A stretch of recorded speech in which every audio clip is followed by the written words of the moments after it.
PSC അറിവിലേക്ക് എല്ലാവർക്കും സ്വാഗതം.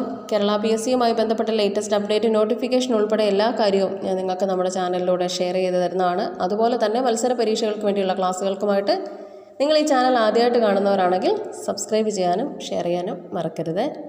ഓക്കെ, ഇന്നത്തെ വീഡിയോയിൽ ഞാൻ ഉൾപ്പെടുത്തിയിട്ടുള്ളത് +2 ലെവൽ പ്രിലിമിനറി എക്സാം കഴിഞ്ഞല്ലോ. ഇനിയിപ്പം എല്ലാവരുടെയും സംശയമാണ്, മെയിൻ എക്സാം ആണോ ഇനി നടക്കാൻ പോകുന്നത്, ഫിസിക്കലാണോ നടക്കാൻ പോകുന്നത്?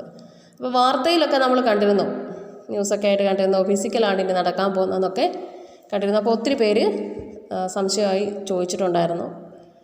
അപ്പം PSCയിൽ ചോദിച്ചപ്പോൾ അറിയാൻ കഴിഞ്ഞത് ഫിസിക്കൽ മെയിൻ എക്സാം കഴിഞ്ഞിട്ടേ ഉള്ളൂ. മെയിൻ എക്സാമാണ് ഇനി നടക്കാൻ പോകുന്നത് കേട്ടോ. മെയിൻ എക്സാമാണ് ഇനി നടക്കാൻ പോകുന്നത്. അപ്പോൾ മെയിൻ എക്സാമിന് വേണ്ടി നിങ്ങൾ ശരിക്ക് വർക്ക് ചെയ്യുക.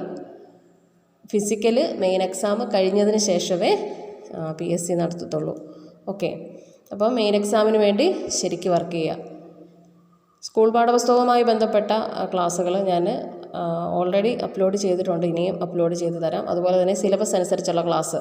ഇപ്പോൾ ഉടനെ എക്സാം എന്ന് പറഞ്ഞാൽ ഉടനെ നമ്മൾ പ്രതീക്ഷിക്കേണ്ട കാര്യമില്ല. കോവിഡും ഒക്കെ വ്യാപനമൊക്കെ കൂടുന്നതനുസരിച്ച് എക്സാം നീണ്ടുപോകാനാണ് സാധ്യത.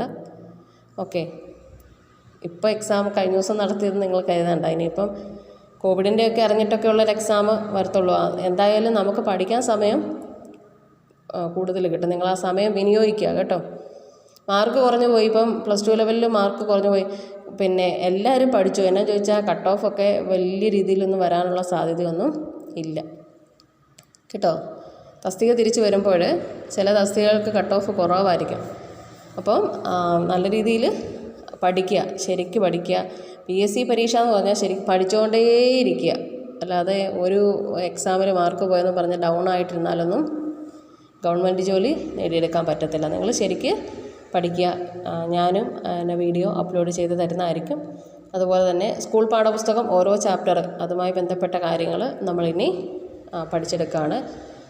പിന്നെ സോഷ്യൽ സയൻസ് 7, 8, 9, 10 ക്ലാസ്സുകളിലെ ഓരോ ചാപ്റ്റർ വെച്ചും സയൻസ് അതും തരാവേ. അപ്പം ക്ലാസ്സുകൾ കാണാനായിട്ട് ചാനൽ സബ്സ്ക്രൈബ് ചെയ്യാനും ഷെയർ ചെയ്യാനും മറക്കരുത് കേട്ടോ. അപ്പോൾ പുതിയൊരു വീഡിയോയിൽ കാണാം. താങ്ക്